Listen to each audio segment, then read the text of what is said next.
बिस्मिल्लाहिर्रहमानिर्रहीम एंड अस्सलाम वालेकुम everyone. I am your physics teacher Waqar Ahmed. आज जो हम अपने फ़िज़िक्स के यूनिट 1 में जो टॉपिक पढ़ेंगे वो है हमारा सिग्निफिकेंट फिगर्स, जो कि आपका पेज नंबर 20 के ऊपर है। जैसा कि हमने प्रीवियस लेक्चर्स में बात की थी कि हमारे पास कोई भी अगर फ़िज़िकल क्वांटिटीज़ हों, उन हर फिज़िकल क्वांटिटी अपने एक स्पेसिफाइड यूनिट में ही डिफ़ाइन की जाती है, या हर एक अपने स्पेसिफाइड यूनिट सूटेबल यूनिट में ही जो है वो मेजर की जाती है। और उसको मेजर करने के लिए आपके पास कोई सूटेबल मेजरिंग इंस्ट्रूमेंट्स होना चाहिए। जैसा कि आपके पास लेंथ थी तो हमने वो मीटर टेप और मीटर रूल पढ़ा था। सेम एज़ इट इज़ हमारे पास जब वॉल्यूम की बात हुई तो हमने मेजरिंग सिलेंडर्स की बात की, टाइम की बात हुई तो हमने स्टॉप वॉच की बात की, और जब मैथ्स की बात हुई तो हमने बैलेंसेस की बात की। इट्स मीन आपके पास कोई भी आपके पास जो फिज़िकल क्वांटिटी आ गई, इट्स मीन उसको मेजर करने के लिए आपके पास कोई स्पेसिफाइड मेजरिंग इंस्ट्रूमेंट्स का होना लाजमी है। और जब हम कोई भी जो है वो क्वांटिटी को जब हम मेजर करते हैं तो सबसे पहला हमारा जो टारगेट होता है वो यही होता है कि जो भी चीज़ हम फाइंड आउट कर रहे हैं या जो भी हम चीज़ को मेजर कर रहे हैं वो एक्यूरेसी के साथ हम उसको मेजर करें, कि हमारे पास जो वैल्यू आए वो प्रॉपर वैल्यू हो और वो हमारे पास करेक्ट वैल्यू हो। और करेक्ट वैल्यू लाने के लिए आपके पास कोई भी, चाहे वो मेजरिंग इंस्ट्रूमेंट्स है या चाहे आपके पास कोई भी जो है वो फिज़िकल क्वांटिटी है, उसको करेक्ट वैल्यू या एक्यूरेसी इन मेजरमेंट्स आने के लिए आपके पास बेसिक जो है वो आपके पास 3 पैरामीटर्स हैं, या आपके पास 3 बेसिक आपके पास फैक्टर्स हैं। जो कि फ़र्स्ट वाला जो फैक्टर है, the quality of the measuring instruments. It's mean जो आपके जिस भी चीज़ से आप कोई भी फ़िज़िकल क्वांटिटी आप मेजर कर रहे हो, उस इंस्ट्रूमेंट्स का बिल्कुल ठीक होना बहुत ज़रूरी है। अगर आपके पास वो वाला मेजरिंग इंस्ट्रूमेंट ही जो है वो ख़राब है, उसी में ही आपके पास फॉल्ट है, तो आपके पास भले वो जितनी मर्ज़ी आपके पास स्किल हो या जितनी मर्ज़ी आप नंबर ऑफ़ ऑब्जर्वेशंस अगर आप लें, तो आपके पास जो वैल्यू है वो आपके पास एक्यूरेट नहीं आएगी। सो एक्यूरेसी, मेजरिंग एक्यूरेसी लाने के लिए, आपके पास किसी भी मेजरमेंट में एक्यूरेसी लाने के लिए जो सबसे पहला वाला फैक्टर है कि वो आपके पास जो आप मेजरमेंट इंस्ट्रूमेंट जो ले रहे हैं, जो मेजरिंग इंस्ट्रूमेंट ले रहे हैं, उसका ठीक होना जो है वो बहुत ज़रूरी है। And the second is skill of the observer. It's mean अगर आपके पास इंस्ट्रूमेंट भी ठीक है, लेकिन अगर आपको उसको उस इंस्ट्रूमेंट को आपको यूज़ करना नहीं आता, मिसाल के तौर पर अगर हम वर्नियर कैलिपर या स्क्रू गेज के ले लेते हैं, लेट्स सपोज अगर आपको आप उसके फंक्शंस के साथ आप फेमिलियर नहीं हैं, या कोई भी और इंस्ट्रूमेंट है जो आपको यूज़ करना नहीं आता, तो भले वो इंस्ट्रूमेंट बिल्कुल ठीक भी हो, लेकिन आप उसको यूज़ करना जब आपको नहीं आएगा, जब ऑब्जर्वर की स्किल्स नहीं होंगी, तो आपके पास इंस्ट्रूमेंट्स जो हैं वो आपके पास जो मेजरमेंट है उनमें भी आपके पास एक्यूरेसी नहीं आएगी। And the last is the number of observation made. अब मैं अभी आपको एक छोटा सा एग्जांपल्स के थ्रू आपको ये वाला पॉइंट जो है वो क्लियर करूँगा। The number of observation made के ऊपर यहाँ पर आप इन 3 फैक्टर्स के ऊपर सबसे पहले आप क्वेश्चन लिख लें, what are the factors on which accuracy of physical quantity depend. मैं रिपीट कर देता हूँ, what are the factors on which the accuracy in measuring a physical quantity depend। ये आप 3 फैक्टर जो है वो आपने अपनी कॉपीज़ के ऊपर लिखने हैं। अब मैं आपको जो फैक्टर लास्ट फैक्टर है, the number of observation made, इसका छोटा सा आपको एग्जांपल्स के थ्रू मैं आपको समझाता हूँ।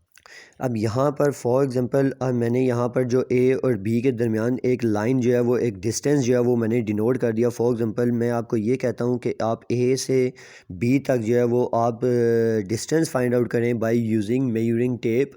मेजरिंग टेप की मदद से हमने जो है वो ए से लेकर बी तक का डिस्टेंस जो है वो फाइंड आउट करना है। अब फॉर एग्ज़ाम्पल जो फर्स्ट पर्सन है उसने जो है वो मेजर किया, लेट्स सपोज 36 सेंटीमीटर। वो ये क्लेम करता है कि ए से लेकर बी तक का जो डिस्टेंस है वो हमारे पास जो बनता है वो सपोज़ आपके पास 36 सेंटीमीटर बनता है।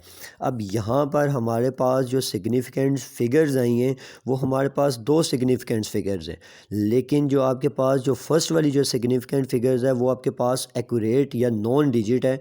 वो इट्स मीन कि वो आपके पास जो है वो 100% जो है वो करेक्ट कंसिडर की जाएगी।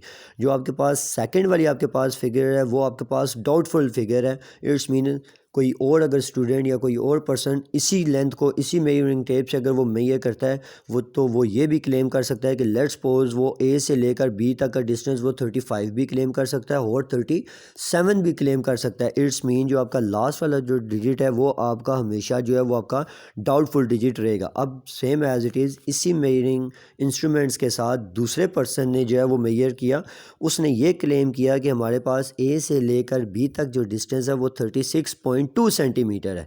अब अगर हम अपनी सेकंड वाली ऑब्जर्वेशन के ऊपर देखें तो हमारे पास 3 सिग्निफिकेंट फिगर्स आ गई जो आपके पास 3, 6 एंड 2। लेकिन अगर हम देखें तो हमारे पास जो फर्स्ट वाली जो 2 डिजिट्स हैं वो हमारे पास करेक्टली हैं या हमारे पास जो है वो एक्यूरेट हैं। जो आपके पास लास्ट वाला जो डिजिट है वो अगेन आपके पास जो है वो डाउटफुल डिजिट हो गया। अब कोई एक और पर्सन वो ये भी कह सकता है कि अब आपके पास 36.3 सेंटीमीटर है, 36.4 सेंटीमीटर है, 36.1 सेंटीमीटर है, वो कुछ भी आपके पास क्लेम कर सकता है। इट्स मीन जो आपका लास्ट वाला डिजिट है वो आपका डाउटफुल डिजिट है और जो फर्स्ट वाले अब जो आपके पास जो डिजिट्स हैं वो आपके पास 36 जो है वो आपके पास कंफर्म डिजिट्स हैं। जैसा कि अगर हमने फर्स्ट वाली ऑब्जर्वेशन में देखा था तो हमारे पास 36 जो है वो कंफर्म डिजिट्स नहीं थे। जस्ट आपके पास जो फर्स्ट वाला डिजिट था जो 3 था वो आपके पास कंफर्म डिजिट था, 6 वाला आपके पास डाउटफुल डिजिट था। अब हमने नंबर ऑफ ऑब्जर्वेशन बढ़ा दी, अब हमने एक से के बजाय दूसरी पे आ गए तो हमारे पास जो सिग्निफिकेंट फिगर्स हैं वो हमारे पास इंक्रीज़ होगी। इट्स मीन हमारे पास जो एक्यूरेसी है जो वो आपके पास इंक्रीज़ होगी। इट्स मीन जब हमारे पास सिग्निफिकेंट फिगर्स इंक्रीज़ होंगी तो हमारे पास मेजरिंग में हमारे पास एक्यूरेसी आती जाएगी। इट्स मीन हमारे पास सिग्निफिकेंट फिगर का इंक्रीज़ होना रिफ्लेक्ट करेगा हमारी एक्यूरेसी के ऊपर। अब जब हम 2 से 3 सिग्निफिकेंट फिगर्स पे आए तो हमारे पास एक्यूरेसी जो है वो इम्प्रूव होगी, जो कि हमारे पास 36 जो है वो हमारे पास कंफर्म डिजिट्स आ गए और 2 जो है वो हमारे पास डाउटफुल डिजिट आ गया। अब हमने जैसे कि यहाँ पे जो थर्ड वाला मैंने बताया the number of observation made, अब हम एक और तीसरी वाली ऑब्जर्वेशन के ऊपर आ जाते हैं। हमने अगेन थर्ड वाला पर्सन ही जो है वो आपके पास उसी मेजरिंग टेप के साथ जो है वो मेजर करता है और वो ये क्लेम करता है कि आपके पास 36.25 सेंटीमीटर आपके पास जो है ए से लेकर आपके पास बी तक जो है वो लेंथ बनती है। अब अगर हम थर्ड वाली ऑब्जर्वेशन पे जाएं तो हमारे पास 4 सिग्निफिकेंट फिगर्स हैं, लेकिन फर्स्ट 3 जो सिग्निफिकेंट फिगर्स हैं वो हमारे पास कंफर्म सिग्निफिकेंट फिगर्स हैं और लास्ट वाली जो सिग्निफिकेंट फिगर्स है वो हमारे पास डाउटफुल है। इट्स मीन अगर हम एक और ऑब्जर्वेशन लें तो सेम एज इट इज़ वो 36.257। अब सेम एज इट इज़ यहाँ पर हमारे पास 5 सिग्निफिकेंट फिगर्स आ गई, लेकिन फ़र्स्ट 4 जो हैं वो हमारे पास कंफर्म्स हैं और लास्ट वाली जो है वो हमारे पास डाउटफुल डिजिट आ गई। यूँ हमारे पास ये सिग्निफिकेंस फिगर्स जब हमारे पास इंक्रीज़ होती जाएंगी तो हमारे पास एक्यूरेसी भी इंक्रीज़ होती जाएगी। लेकिन जो यहाँ पर आपके पास ये फोर्थ वाला जो मैंने यहाँ पर लिया, ये लेट्स सपोज अगर हम मेजरिंग इंस्ट्रूमेंट से ले रहे हैं और जैसे कि मैंने आपको कहा था कि हमारे पास जो मेजरिंग इंस्ट्रूमेंट्स होगा वो आपके पास 1 मिलीमीटर से छोटी लेंथ को वो मेजर नहीं कर सकता। इट्स मीन जो हमारे पास ये जब हम एक्यूरेसी आती है किसी भी इंस्ट्रूमेंट्स में तो वो उसके लीस्ट काउंट पे या जिस चीज़ से हम मेजर कर रहे हैं उस लीस्ट काउंट के ऊपर भी जो है वो मैटर करती है। अब इट्स मीन आपके पास कोई भी अगर फॉर एग्जांपल अब मेजरिंग टेप से अगर हम मेजर कर रहे हैं तो वो 1/100 ऑफ अ सेंटीमीटर तक वो मेजर कर सकती है। इट्स मीन वो 1 मिलीमीटर तक जो है वो एक्यूरेसी के साथ जो है वो मेजर कर सकती है। 1 मिलीमीटर से छोटी या 1/100 पार्ट ऑफ अ सेंटीमीटर से छोटी जो है वो लेंथ को मेजर नहीं कर सकेगी। इट्स मीन जो हम अगर मेजरिंग इंस्ट्रूमेंट्स को देखें और मेजरिंग टेप से अगर हम देखें तो ये जो फर्स्ट 3 डिजिट्स होंगी या जो फर्स्ट 3 ऑब्जर्वेशंस होंगी वो हमारे पास कंफर्म्स होंगी। जो फोर्थ होंगी इट्स मीन ये जो हमारे पास 7 होगा इसमें भी हो सकता है कि आपके पास ये जो लास्ट 5 वाला है वो आपके पास last 2 digits after 2 decimal places और आफ्टर 3 डेसिमल प्लेसेस भी आपके पास डाउटफुल हों। जस्ट आपके पास यहाँ पर भी आपके पास 3 ही आपके पास जो डिजिट होंगे, जो आपके पास 3, 6 और 2 जो है वो आपके पास कंफर्म डिजिट्स होंगे। 5 एंड 7 जो है वो आपके पास डाउटफुल होंगे। क्यों? क्योंकि आपके पास वो जिस चीज़ से आप मेजर कर रहे हो उसके लीस्ट काउंट से ही जो है वो आपके पास ज़्यादा हो जाता है। जब लीस्ट काउंट्स उससे वो छोटी लेंथ को मेजर ही नहीं कर सकेगा तो इट्स मीन हमारे पास जो लास्ट वाले 2 डिजिट्स होंगे वो इसमें भी हमारे पास जो है वो डाउटफुल होंगे।